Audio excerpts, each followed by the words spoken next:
Hi class, this is the intro to week 3. Um, I want to go over what you guys will be really focusing this week on layer masking. You started doing a little bit of it last week, how to blend photos. And we did, adding a background layer and using the gradient tool, to create a sort of a quick mask um, faded image. This week you're going to kind of be focusing more on the layers and actually using the brush tool to kind of remove the background layer. Went over this a little bit last week, at the beginning of last week, but I'll go over it again. So I got this image from a new website actually, which I posted to the LEO site, which is called um, Pixabay. Let me find this site. Pixabay.com, and it's all free, high quality images, and you're able to kind of go there and download images. So I download this image from Pixabay, and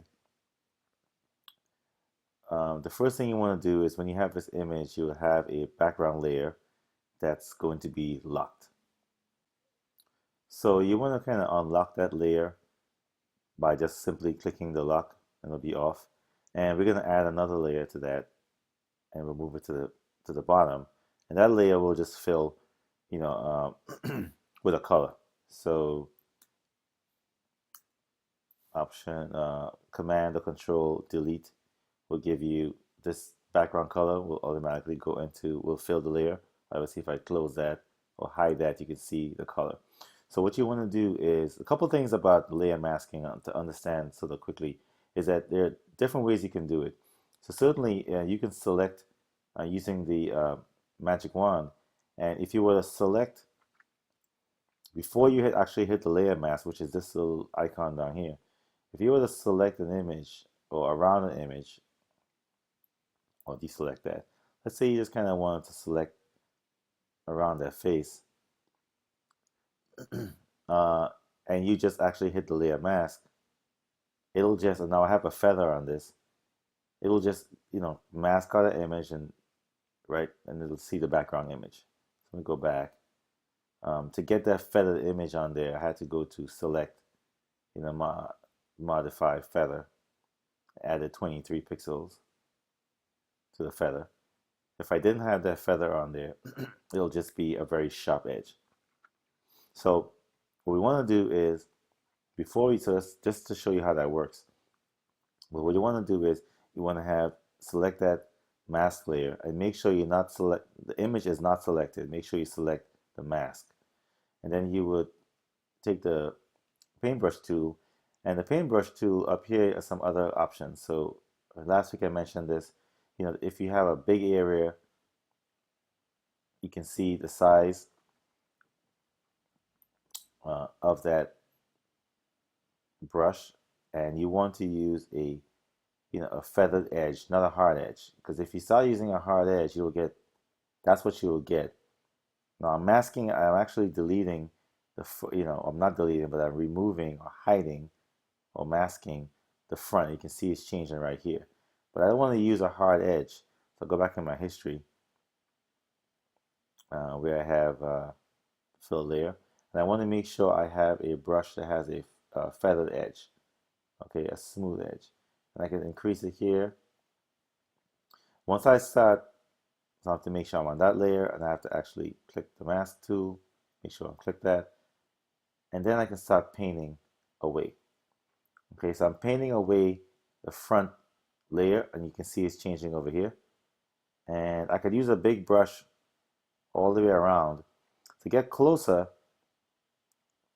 and we have some tutorials out there on hair and what's the best method for hair. And this is not the best method for hair, but I'm still using it just to show you as an example. As you get closer, you probably want to reduce the size of the brush and get real close in there. And so you have to be, extra careful, and you can actually go down a little bit lower. So I would suggest as you get closer to an object, you start reducing the size of the brush. What you could also do is as you get closer, and you can really zoom in,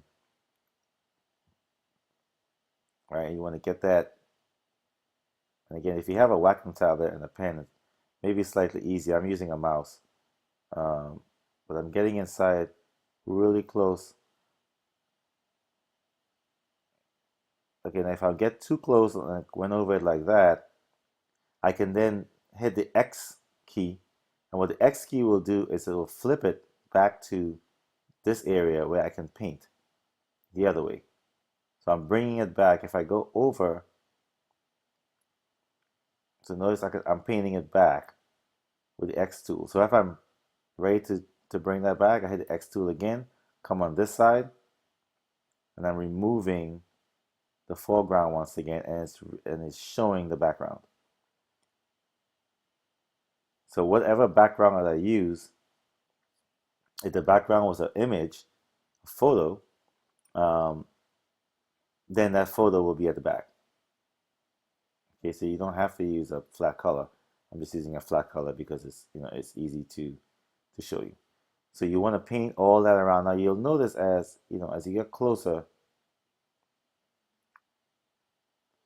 when you zoom out, it looks pretty good. The mask is pretty good.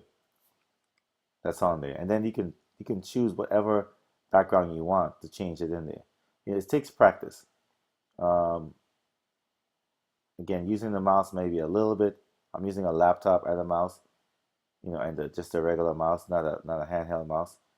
But I'm painting, and what I do sometimes is I may go really close here, and paint this as close as I can get it. And again, I may have to reduce that brush down to, 9, and I'm really getting in there really close. And once I get all that kind of going around, then I can use the bigger brush. I can come back with the bigger brush, and paint that area around it. So it's like almost like painting when you would paint like the walls of your house, and you may paint the edges first, and then you may come back with the larger tool. If you try to use a big paintbrush for the small areas, you're gonna get too close and it's gonna blur into the image. But that's essentially what you want to be able to do with the mask tool.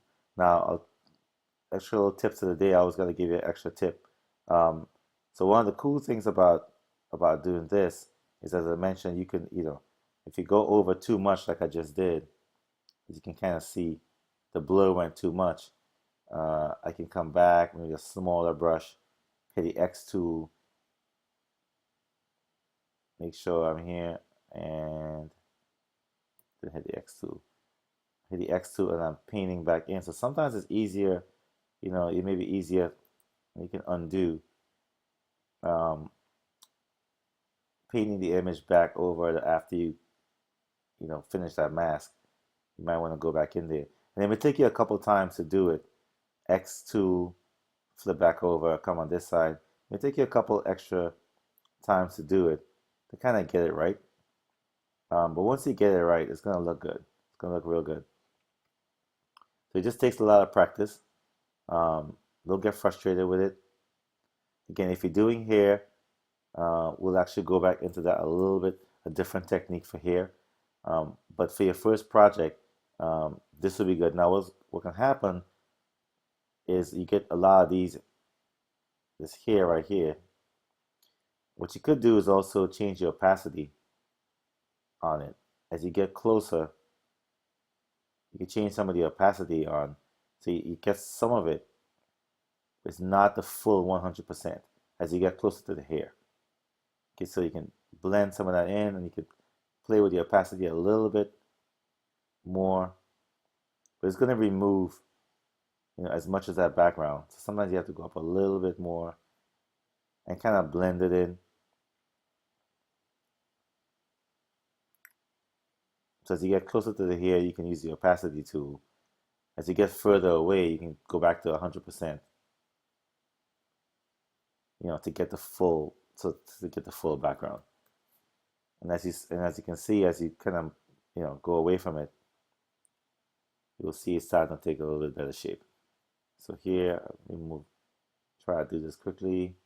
Use a nice big brush, and some of this goes, you can go up to like 800 pixels.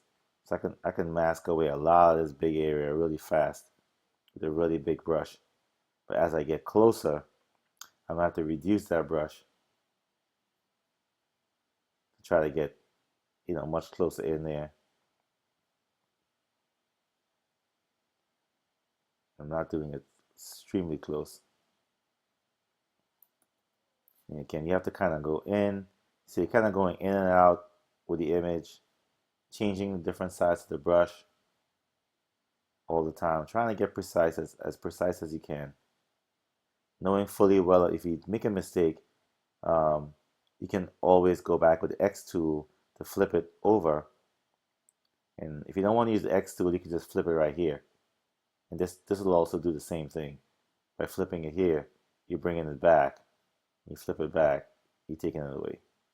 Okay, so that's the X tool is a shortcut for changing the black and white paintbrush from black to white. Okay, so you go in there and you may have to adjust that a little bit again.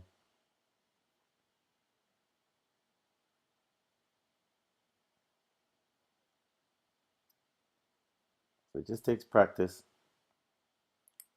You're masking that away, and again, you're going in close, adjusting the size of your brush. Again, the more complex the image is with the hair and everything, it's going to take you a little bit longer because you have to kind of go in. And again, if you have a pen or Wacom tablet, sometimes you can really get in there because you're drawing with a pen. Um, I'm messing up here, but I can come back. So a little bit, if I go a little bit too much, messed up there with the paintbrush. Okay, so you're gonna get the hang of this. The second video, so this will be two videos for this introduction, because this entire week is really focused on layer masking. But what I'll do is I'll show you a couple of extra. And what you want to avoid is having those halos. If you use a flat color, then you're gonna see a lot of those halos. If you were to use, let's say we download a picture of some mountains. Let's say I want to use this image of the mountain. I downloaded that. Oh man, it makes me do all this drama.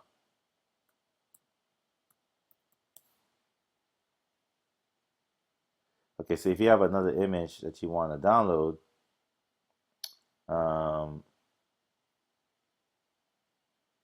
you could place it in there, and my downloads. Okay, so I have an image that I imported in, and it is now here. I have to drag it underneath. So notice that if I didn't use a flat color and I use something like this, you don't see as many of the imperfections. But I like to use the color just because the color helps me determine what I'm missing. But now that I can kind of see some of these blurred edges, go back to my mask and maybe use a slightly smaller brush, going a little closer. You can start seeing those pixels getting, all your little pixels going on. And then you can really get in there and get in there nice and close.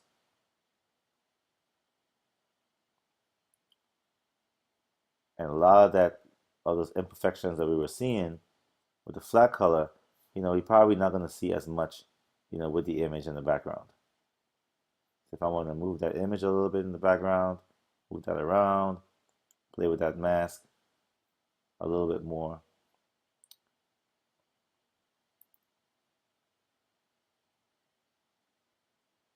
All right, just like that. So in the next video, I'll come and show you how you can, play around a little bit more with this layer mask. Oops.